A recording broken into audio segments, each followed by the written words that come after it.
लाखो भाविकांचे श्रद्धास्थान असलेले महाराष्ट्रातील 3.5 शक्तिपीठांपैकी आद्य स्वयंभू शक्तिपीठ असलेल्या श्री सप्तशृंग निवासिनी देवीचा चैत्रोत्सव श्रीरामनवमीपासून अतिशय आनंदात व भक्तिमय वातावरणात सुरू असून पहाटेपासून विविध धार्मिक पूजा अर्चा यासह महावस्त्र व अलंकारांची सवात मिरवणूक काढण्यात आली।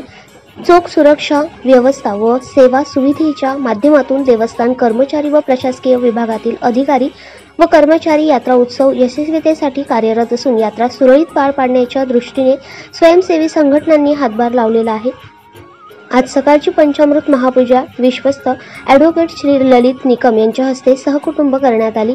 यावेळी संस्थांचे मुख्य व्यवस्थापक सुदर्शन दहातोंडे, कार्यालयीन अधीक्षक प्रकाश जोशी, जनसंपर्क अधिकारी भिकन वाबळे, इस्टेट कस्टोडियन प्रकाश पगार यांसह सर्व विभाग प्रमुख व कर्मचारी वर्ग उपस्थित होता।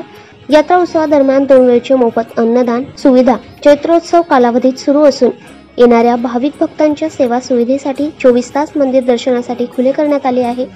उत्सव काळात भाविकांसाठी पिण्याच्या पाण्याची टंचाई भासू नये यासाठी संस्थांमार्फत 2 टँकरद्वारे पिण्याच्या पाण्याची व्यवस्था करण्यात आली असून मंदिर परिसरात 12 पाणपोईची व्यवस्था देखील करण्यात आली आहे।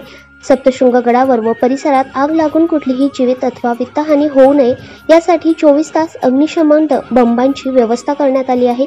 मध्य प्रदेश, गुजरात तसेच खानदेश प्रांतातील नंदुरबार, नवापूर, धुळे, साक्री, शिरपूर, जळगाव, धरणगाव, मालेगाव आणि विविध ठिकाणच्या पालख्या आणि पायी भाविक गडावर पायी व महाराष्ट्र परिवहन महामंडळाच्या वाहने पोहोचत असून संपूर्ण सप्तशिखर हे आदिमायेच्या जयघोषाने दुमदुमले आहे।